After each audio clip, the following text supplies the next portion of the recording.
What's the deal, y'all? You already know who it be. Swoopy Izzy to the yeah. Alrighty then. Thanks again for tuning in. For to know you is to love you. If you hear it, I mean you want to know yourself a little bit more, so you can find yourself that much deeper, so you can love yourself like you're supposed to. Now, this is law number 6.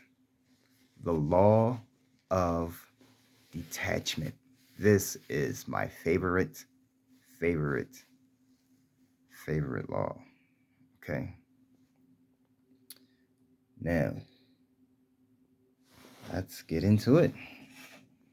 Alrighty. It's your boy once again. And check me out. Alright, check it out. Whatever that is. Alrighty. So, law number 6, the law of detachment. In detachment lies the wisdom of uncertainty.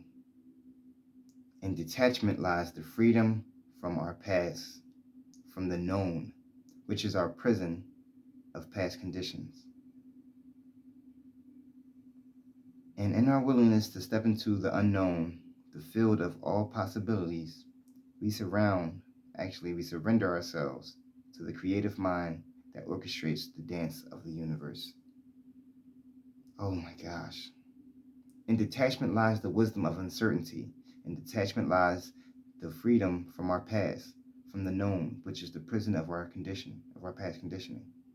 And in our willingness to step into the unknown, the field of all possibilities, we surrender ourselves to the creative mind that orchestrates the dances of the universe. The dance of the universe. Says so much. So this law is what I practiced the most. When I read the book, this is the first thing I started practicing, and mainly almost the only thing. Not the only thing, but I practiced them all, of course. But it's like the main thing, and it's the main thing that I used and I preached about and all this and that. And I was in rehab at that time, and it was a fucking amazing time for me. Really, it was like the greatest growth moment, one of the greatest growth moments for me. So like, and I haven't had to go back since. I haven't been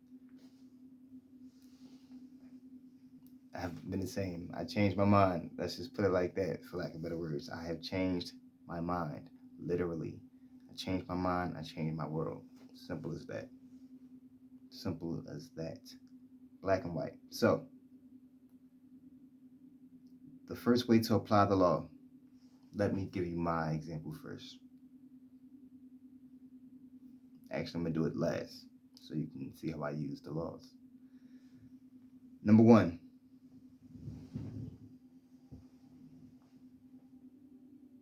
Today, I will commit myself to detachment. I will allow myself and those around me the freedom to be as they are. I will not rigidly impose my idea of how things should be. I will not force solutions on problems, thereby creating detachment. There was something else there that I didn't write out of the book. Number 2. Today, I will factor in uncertainty as an essential ingredient for my experience. I am willing, in my willingness to accept uncertainty, solutions will spontaneously emerge out of the problem, confusion, disorder, and chaos. The more uncertain things seem to be, the more secure I will feel, because uncertainty is my path to freedom. This is where I shine. Like, this is what I use the most. This is what I was able to identify with and do, and actually practically do it and experienced it. You know what I mean? It's like, you ever be in the middle of like just a bunch of bad shit happening, you know what I mean? You could, like shit, like that your loved one could be in the hospital at the same time your house burned down like a week later or something like that, and you know what I mean? Like it could, like, when you're like torn between two devastating worlds or realities, you know what I mean? And it's like you just don't know what could get worse or that it could ever get better. And then out of that chaos and confusion and disorder, uh, just because, and since you feel like that, that means it's a way of telling your mind that you surrender, because you feel it's a feeling. Remember, that's how we tell you to manifest. Is means first you see it, but you see it to the point so vivid, to the point that you feel it. And once you feel it, that's when you shock time, space, and reality, and that's when you have successfully set in motion or manifested what you were visualizing and what you felt. So when you feel, and you felt that, like, what is there to do? What could I do? There's nothing that I could do. Type of feeling. That's a surrendering feeling. That's a real passive energy. It's not a rigid energy that's holding on to, like, all right, well, now all I gotta do is this, or now I gotta do all this, or you don't have, you know what I mean? It's nothing to do. So now you have no choice but to sit back. And once you do that, that's when the problem figures itself out. That's when the problem spontaneously emerges out of the disorder, confusion, and chaos. And come to find out that house burning down somehow got you some money that can pay for the person that need that treatment that's in the hospital. And then then that person comes home to this new house, and you there, and y'all there, and y'all live there, and end up coming out like that. You know what I mean? It's like, that's how the universe works. That's how not manipulate the universe, but that's a way how I explained that story. It shows you that you can, for one, you can intentionally use the universe if you want to, and if you practice enough to do so. But like, you can learn from the universe like that, like how from that story, and I'm pretty sure that story is true for some people. And the lesson from that is that letting go and not having really a rigid attachment to a certain expectation and trying to do so much to make that happen, you end up, the solution end up finding you, because you attract what you are. Once you don't have no problem within you and you release it, then you attract what you are. You attract like energy, like energy attracts like energy. So you attract the energy of, because you're in solution now. You're reconciled. So anything that was a problem outside of you becomes reconciled. The solution comes to you. All right. So the third one, I will step into the field of all possibilities and anticipate the excitement that can occur when I step into the field of all possibilities.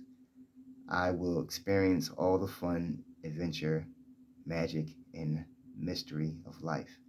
I love this. I will step into the field of all possibilities and anticipate the excitement that can occur when you step into the field of all possibilities. Like, that's something like. That's like that teenager uh vibe. Like, it's like you gotta, like, I think of like Tupac, like a teenager Tupac, like just like the rebel of, like, you know what I mean, just being like, when I say rebel, I mean a rebellion of, to all the things that you think society think you should be and how you should act and what you should say.